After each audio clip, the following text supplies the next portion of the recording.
Imagine walking into a room where everyone stops talking the moment you arrive. Not because you've done anything wrong, not because you're unwelcome, but because something about your presence creates a discomfort that no one can articulate.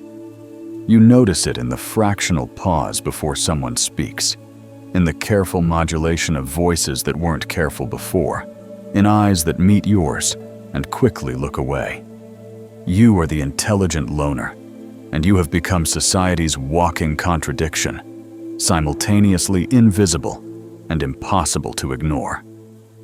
Here's the paradox that haunts the margins of every social gathering, every workplace, every community.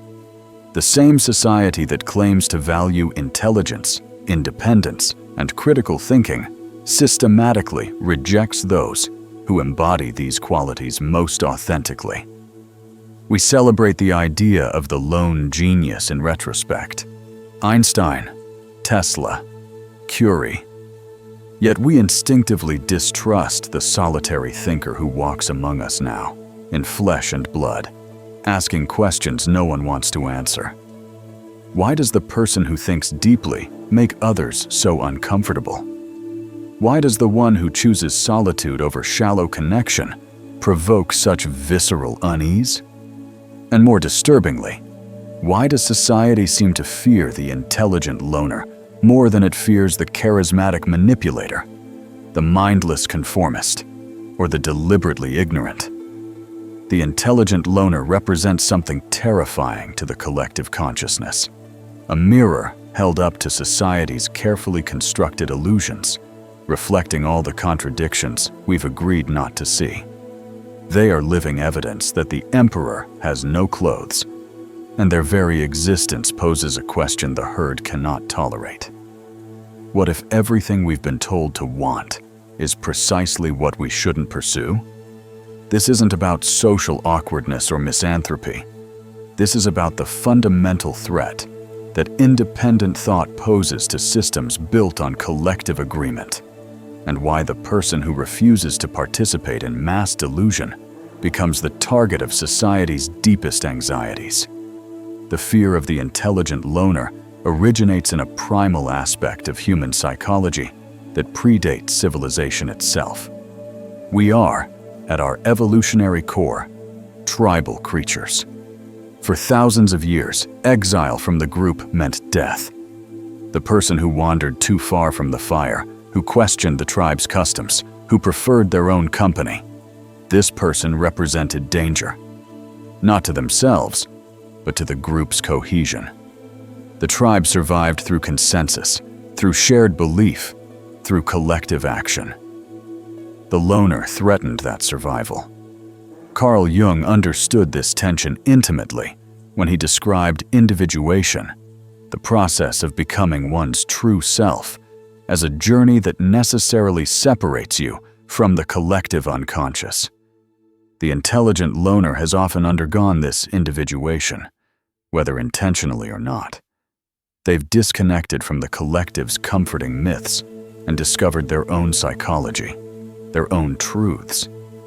And this makes them terrifying. Because here's what society will never openly admit. It doesn't actually want you to think for yourself. It wants you to think you're thinking for yourself while still arriving at socially acceptable conclusions.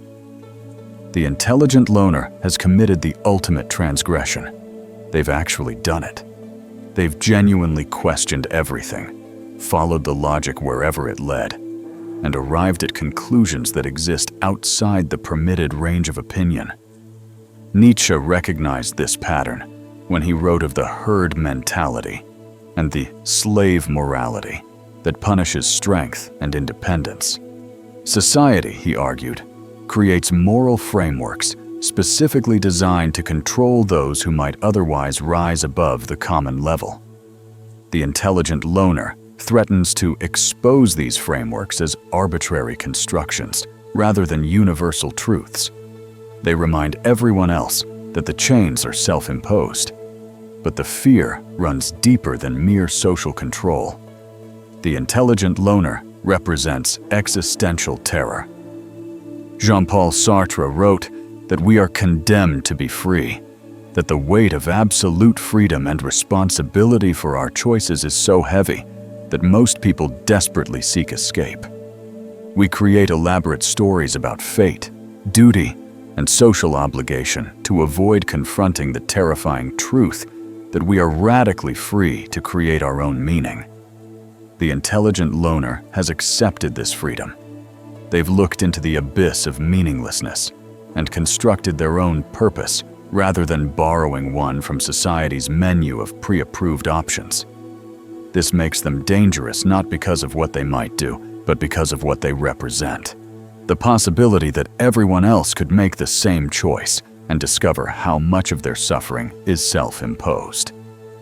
Viktor Frankl, who found meaning in the ultimate horror of concentration camps, understood that humans need purpose above all else.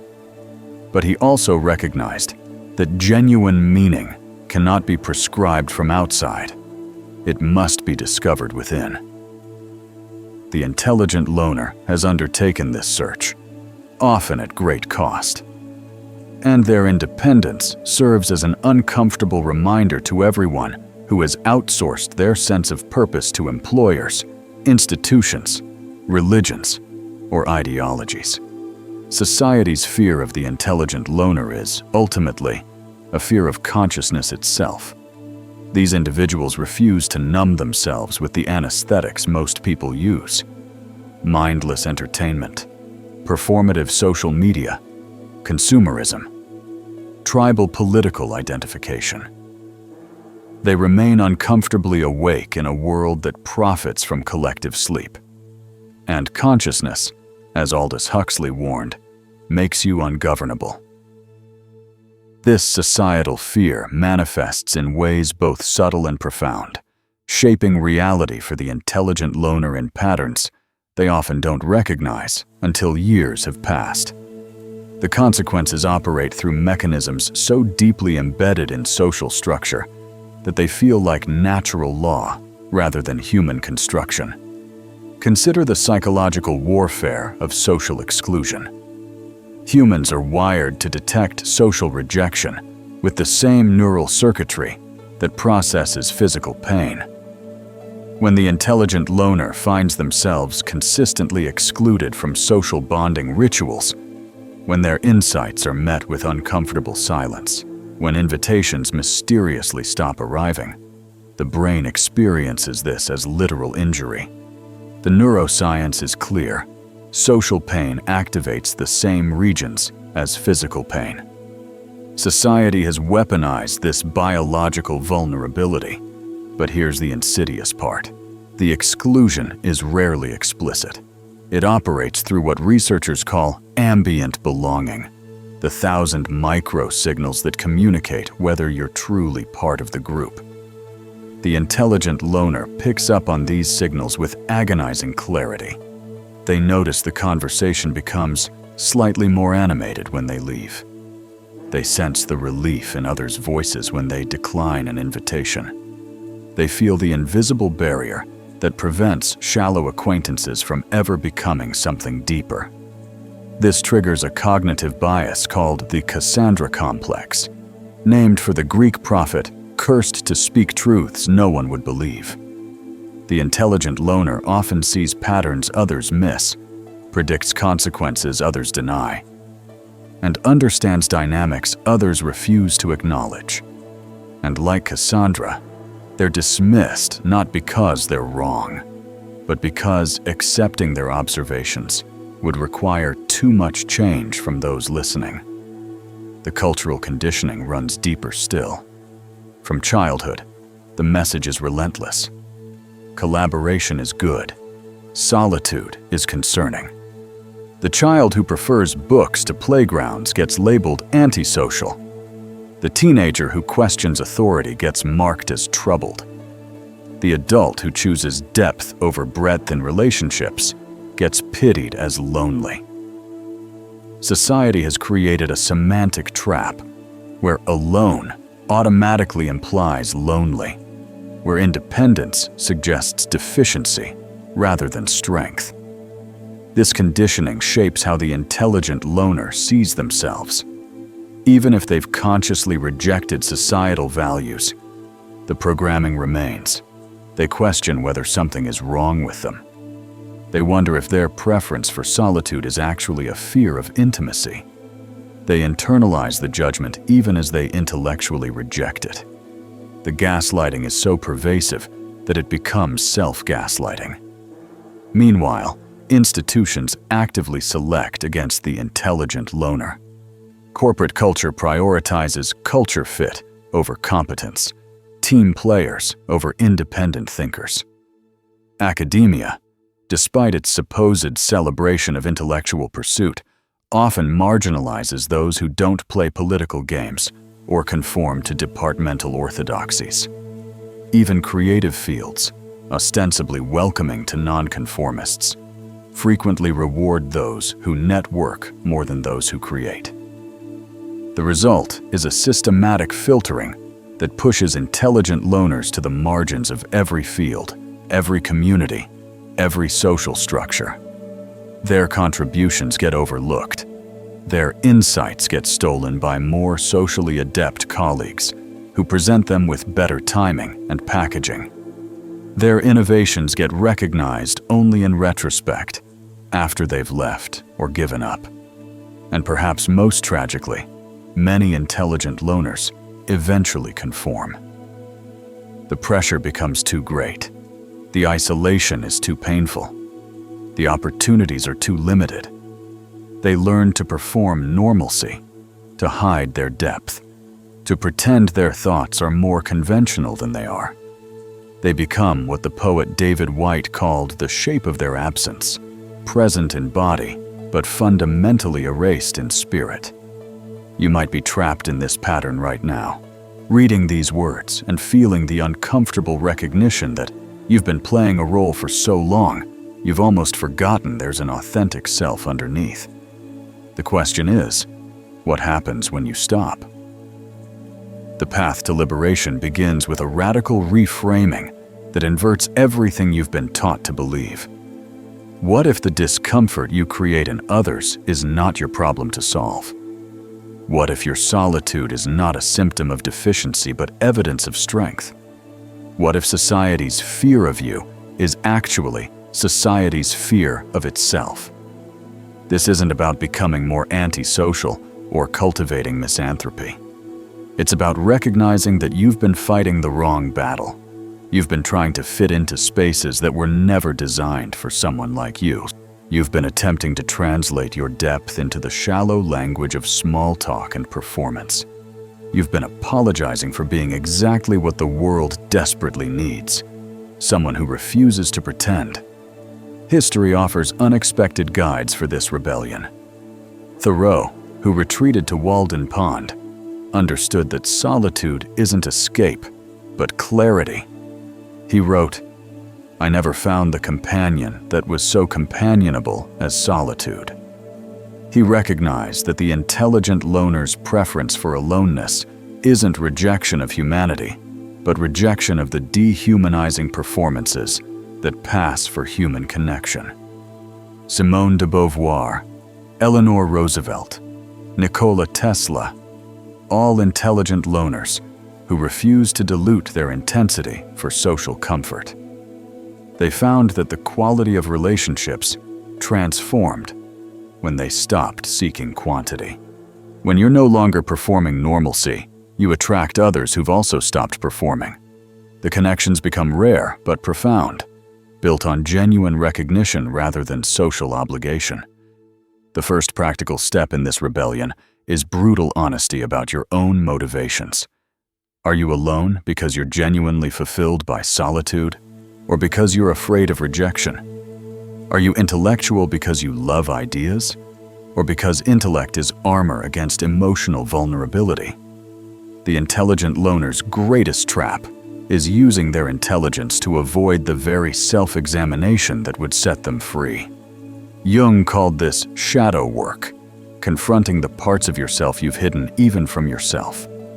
For the intelligent loner, this often means admitting that beneath the rational explanations for solitude might be old wounds, childhood patterns, or fears dressed up as preferences. Liberation requires distinguishing between authentic solitude and defensive isolation. The second step is cultivating what the Stoics called voluntary discomfort, deliberately exposing yourself to the judgment you fear rather than avoiding it. Speak your unconventional thoughts in conversations. Share your weird interests. Let people see your intensity. Most will pull away, yes, but you'll discover something revolutionary. Their rejection doesn't destroy you. The catastrophe you've been managing your entire life by conforming never actually materializes. What materializes instead is something unexpected. Respect. Not from everyone. Never from everyone, but from those who matter. People recognize authenticity even when it makes them uncomfortable. They might not want to spend much time around it, but they respect it. And occasionally, rarely, beautifully, you'll encounter someone else who's been hiding their own depth, and they'll recognize you with a relief that borders on religious. The third step is redirecting your intelligence toward creation rather than analysis. The intelligent loner's curse is often overthinking, analyzing social dynamics instead of engaging them, critiquing systems instead of building alternatives, understanding problems without implementing solutions. Channel that intellectual horsepower into making something that didn't exist before. Write, build, compose, code. Create work so undeniably valuable that it speaks for you. This serves two functions. First, it transforms your solitude from seeming like avoidance into obvious productivity. Second, it attracts connections on your terms. When your work speaks, people come to you because of what you offer, not because you've performed the right social rituals. The nature of the relationship changes fundamentally. Finally, embrace what Arthur Schopenhauer understood, that the intelligent person can never fully belong to their time. You're not defective for failing to fit into a society that Schopenhauer himself called a hospital for the mad.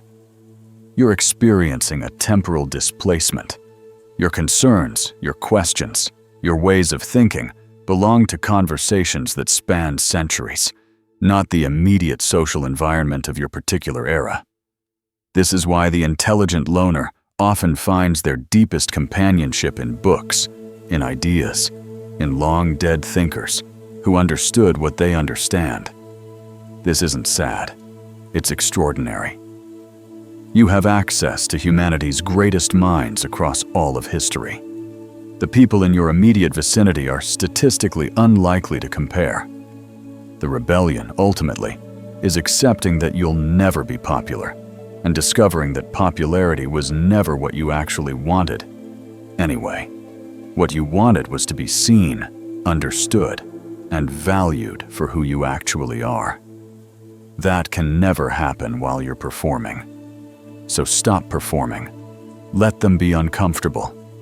Their discomfort is their teacher, not your responsibility.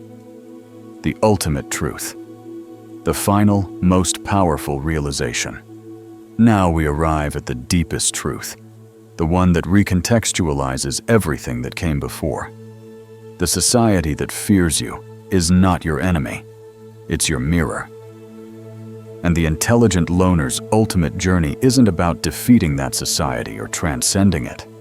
It's about recognizing that you've been looking at the entire situation upside down. Society doesn't fear the intelligent loner because they're threatening.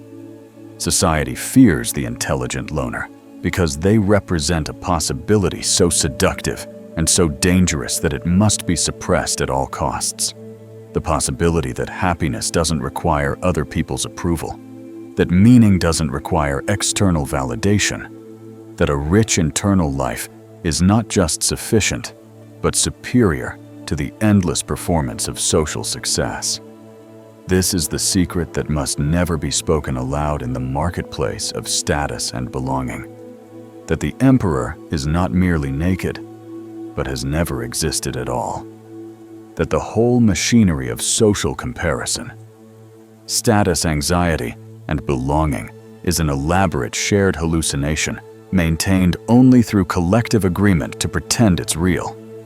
The intelligent loner has stumbled onto this truth, often accidentally, through their inability or unwillingness to participate in the hallucination.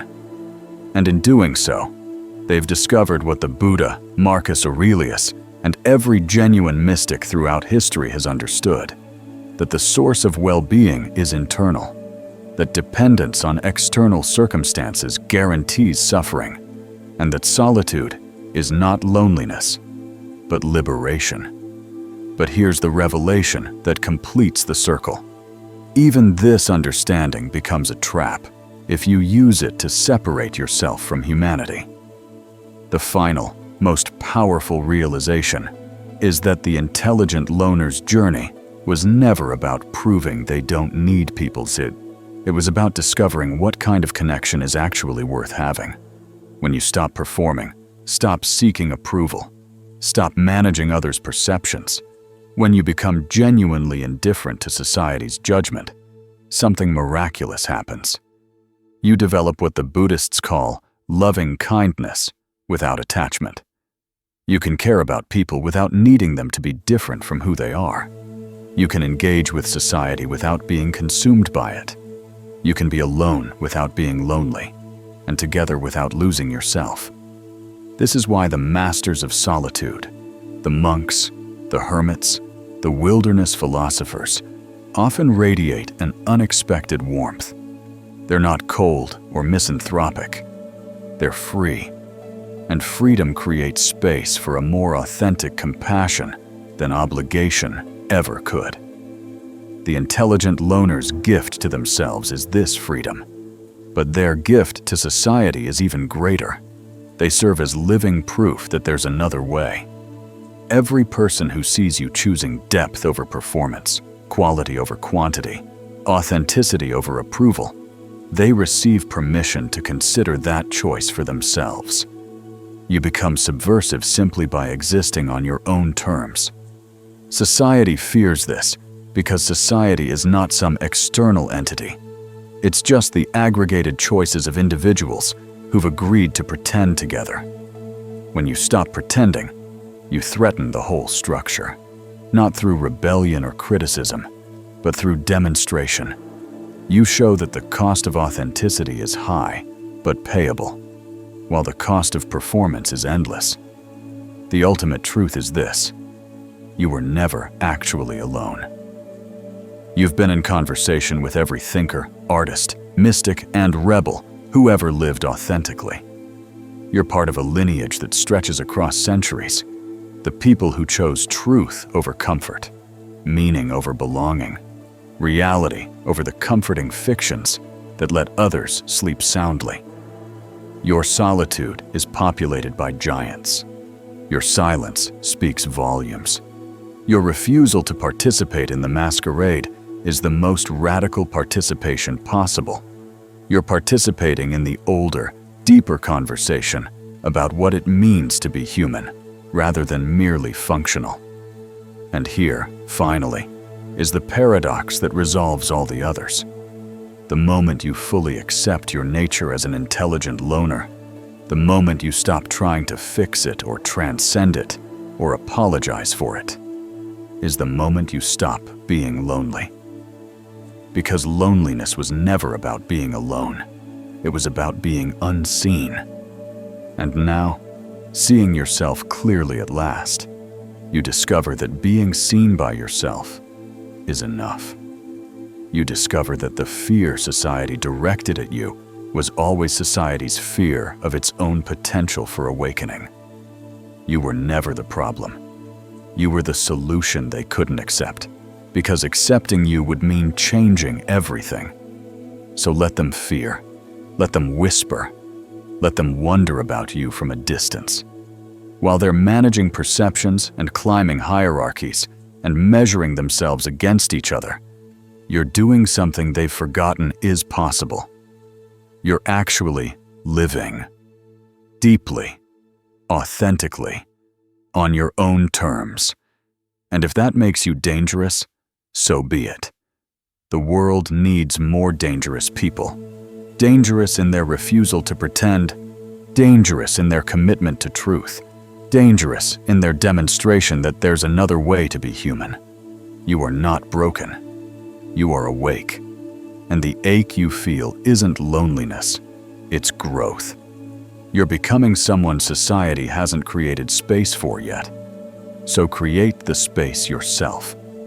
The intelligent loner's ultimate power is this: you don't need permission to exist.